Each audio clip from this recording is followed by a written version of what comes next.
नमस्कार मु श्री विश्वेश्वर स्वाई विजु जनता दल युव संगठक चेयरमैन टांगी सालेपुर विकास मंच।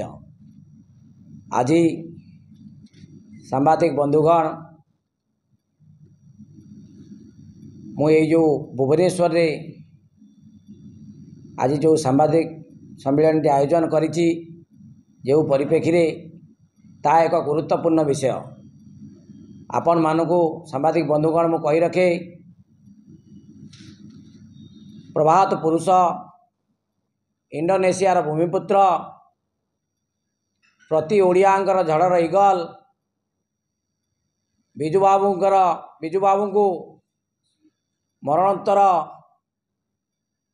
भारत रत्न सम्मान मोरे संगठन टांगी सालेपुर विकास मंच अध्यक्ष हिसाब रे मो संगठन प्रथमे ओडिशा वर्ष रे बिजु बाबू किभली भारत रत्न सम्मान दियाजिब ता दाबी करी आसुची। आमे बहुत फॉरम रे आकु किभली बिजु बाबू को मरणोत्तर भारत रत्न सम्मान दियाजिब ता उठाइछु। आज ए भुवनेश्वर सारे जो सांबादिक सम्मेलन मु आज करूची मोर भारतर महामहिम राष्ट्रपति द्रौपदी मुर्मू को पाखरे गुहारी करुची एवं आपण मानक माध्यम रे मेमोरांडम प्रदान करुची। आ उपरे राष्ट्रपति महोदया यथाशीघ्र हस्तक्षेप कले सारा ओडिशावासी मनरे खुशीर लहरी खेली जाता। एवं आपण मानक मु कही रखे सांबादिक बंधुगण या पूर्व आमे कटक राउरकेला सालेपुर मोर निज निर्वाचन मंडली टांगी सालेपुर निर्वाचन मंडली रे आमे एक बड़ अभियान आरंभ करिछु दस्तखत अभियान जा आमर टार्गेट रही 2 लाख दस्तखत अभियान आमे संग्रह करी महामहिम राष्ट्रपति को राष्ट्रपति भवन रे नथिपत्र सह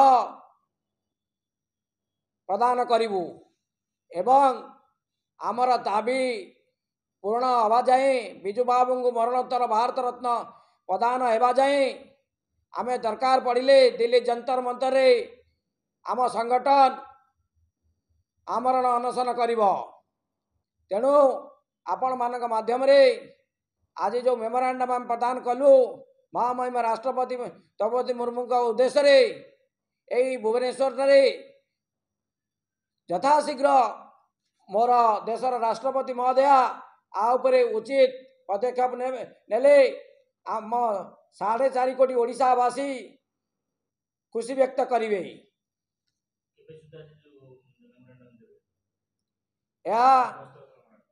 या बहुत जल्दी मु